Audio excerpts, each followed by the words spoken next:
Go ahead. In the back. Kelly, go ahead. Okay, great, thank Sure. you. And then in front of you. Okay, a couple questions for you. First on... Y'all need name tag signs.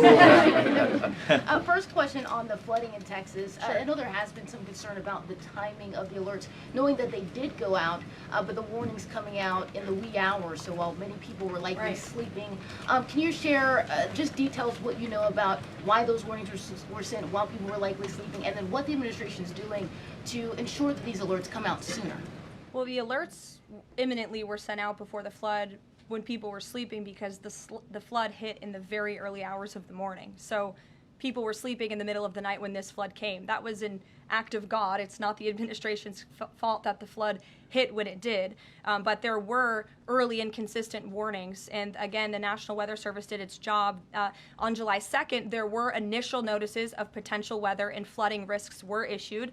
On July 3rd, escalating warnings throughout the day with a flood watch issued at 1:18 p.m.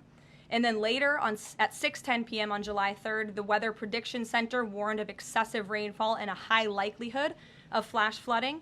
At 6:22 p.m. July 3rd, National Weather Center issued a hydraulic warning highlighting considerable flooding risks, including in Caryville County.